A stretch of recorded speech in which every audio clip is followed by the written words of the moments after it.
Hey everybody, this is that drummer guy Josh Runquist, and I'm here with Jon Schaffer from Meister Earth, who's going to be playing tonight at the Myth in Maplewood, Minnesota. How's it going? Good.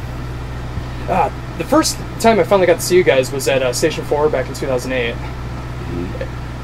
And it finally feels great to be able to see you in a bigger venue so I can finally hear like the bigger, fuller sound from you guys.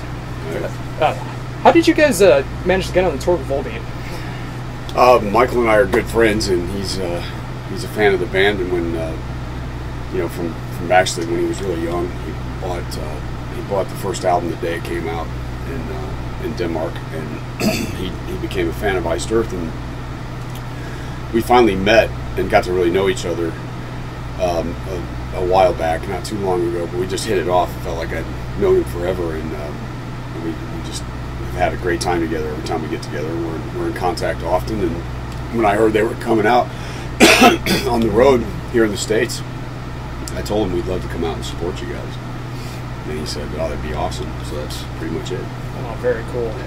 Yeah, because I've been a fan of you guys for a very long time, and finally being able to see you guys both at the same show, very, very cool stuff. Yeah, it's a lot of fun. I mean, they're really, really great people. You can't ask for a better group of people. The band and the crew, and we all get along really great because, you know, Michael's such a very down-to-earth, genuine person, and I think when you're like that, you attract those kind of people around you, and it makes for a really cool chemistry amongst both of our crews and the bands and everything. Oh, very much so, yeah. So you guys are a couple dates into the tour. How has the fan reaction been so far? Like having Volbeat's fans hearing your music?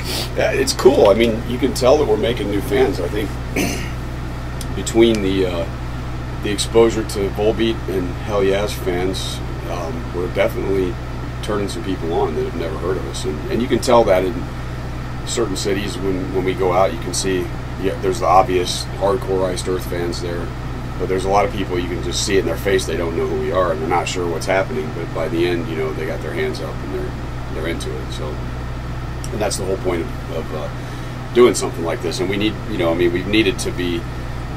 Iced Earth has always been preaching to the choir. I mean, you know, we've only opened, besides Volbeat, we've only opened for 3 bands in the history of the band, and in very limited markets at that. So, you know, it's something that we've always wanted to do, but it can be it can be political. You know, if you're relying solely on your agents and management to try to set something up. And Michael's, in my case, we're just really good friends, and we respect each other's work greatly, and we have a lot of fun together, and there's a real strong chemistry there, so it seemed to be kind of a no-brainer. Oh, very cool. Now that you have Stu Block in the band, how's the chemistry been ever since you've had him, now that you're a few tours in with him? It's great. We have a lot of fun. I mean, you know, the band's, we're like a well-oiled machine. I mean, by the time we get through with this run, it's 120 shows into this world tour since around the 1st of November, and it's literally been around the world. So, and you know, we've still got a lot planned. There's a lot of things in the works down the line, so it's not slowing down any. But the chemistry's great. We have a lot of fun together. You know, Stu and I get silly sometimes. We were up partying the other night and wrestling in the front lounge, and you know, just like carrying on like teenagers and shit. Which, you know, at my age, it's you feel it the next day, but it's still a lot of fun. Oh, very cool. Yeah. So with Dystopia, I really like the concept that you were going with it. Are you going to be continuing that on in that style, or? I don't really know. I mean, it's too early. The album hasn't even been out a year yet, so it's kind of too early for me to start making decisions on what the next studio album is going to be like.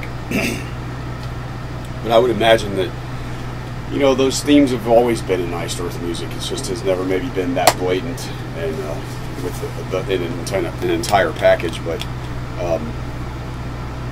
yeah, I mean, there's no doubt that a lot of the things that are happening in the world are going to affect me as a songwriter, and Stu also, and you know, so I would expect that it's all, you know, it's Iced Earth, man. So it is what it is. Oh yes. Is there any songs that you like to play live that you specifically like hearing with Stu singing? Like if there's like a song from back when Tim or Matt was in the band that you particularly like hearing Stu play now? I mean, he does everything great, so it's not really. I mean, there isn't one that he can.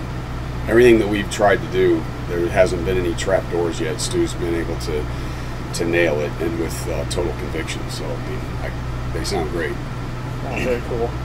Yeah, I remember on the last tour you started playing Dante's Inferno again, which you also re-recorded with. Was it a full re-recording? Yes. They did? Okay. Yeah, because that's the only way we could ever play it live again, you know, and still have the orchestration, which is a big part of Dante's, a big part of the composition. In the old days when we recorded that, we were on 2-inch tape, and we had to roll over the click track. So in order to perform Dante live, the only time we ever did it was when we would have to take a keyboard player out with us, which adds another pretty big expense to the tour budget. So by being able to put those sounds, orchestrations on the click, and then we play to the click, it makes it more. It's more of a budget. That's why we haven't done it since Alive in Athens until the Dystopia tour. So by re-recording it, and we've known for years that and I've been thinking about doing this for a long time actually. It's just it would seem like the right time. The fans have wanted to hear Dante live for a long time. So in order to do that and to be able to have it, I can't pay a keyboard player salary to come and play one song on a tour and to pay for flights and food and travel and all the stuff that goes with it. It's just not worth it. It doesn't make sense. So this way we can do it, and we have. And I mean, obviously not when we have a 40-minute set. We can't do it, but we've been doing it at our headline shows, and it's great. Oh yeah. Do you have any plans to bring back some of the more older or non-live songs that are traditional, anything more from Burnt Offerings or before? I mean, not really. No. If we do Dante's Inferno off of Burnt Offerings, we're pretty much doing the epic piece of Burnt Offerings. So I mean, later maybe, but now on this album cycle, no, absolutely not. I mean, we've got our hands full as it is because we're preparing for the live album, and that's 32 or 33 songs that we're working through every chance that we get, and it's difficult because we're doing a 40-minute set for most of this tour. We have some headline shows towards the end. And then we're doing festivals in the summer in Europe, which are anywhere from 50 to 75 minutes, but we've got a 3-hour set of songs to get tight before Cyprus, so it's quite a challenge to make sure we're on top of things that we can't keep rotating in the set list. But there's stuff that's going to span the entire catalog. Oh, cool. I mean, we're doing stuff from Framing, from Crucible, plus all the way back to the first album. It's everything. I mean, every album is going to be represented on the new live DVD. Oh, nice. So, when will that be coming out? I think spring next year. I mean, we're recording it on August. On August 19th. Oh, my birthday. Yeah, that's in Cyprus. But I don't see any chance for us to be able to get it.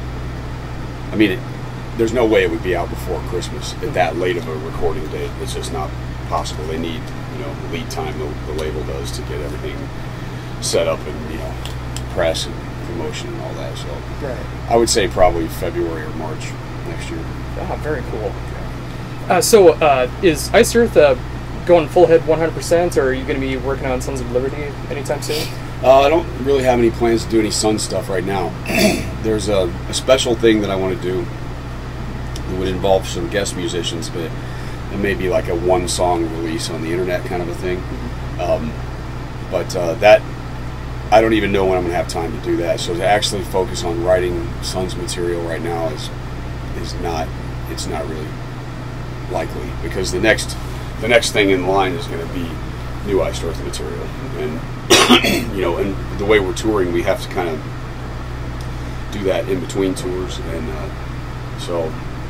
I want to try to start this fall, but there's some other touring opportunities that are popping up that might make that a little bit more difficult because, I mean, I can come up with riffs and stuff and that kind of shit on the road, but that's the real, the writing part and the whole conceptual part and arrangements and everything. I really need to be kind of like Michael calls it. He gets in his bubble, and I do too. He does the same thing, and you really have to be in a zone and be left alone. You get in your own world and focus and concentrate, and and being out here doing this is completely different than songwriting. It's a very, very different thing. It actually, they don't really have anything in common. That's the weird thing about this, actually. Mm-hmm. So when you're in writing mode, it's a much more intimate.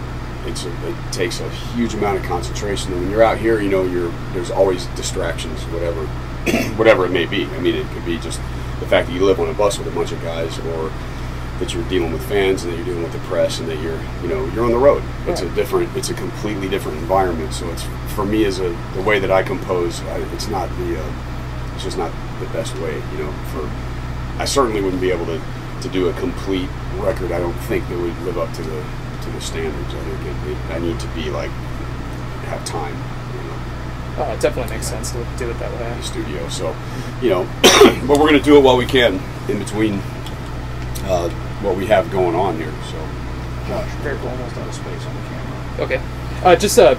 Is there anything else you'd like to add to anyone listening or anyone watching? not really, man. I can't really think of anything. Thanks for the support.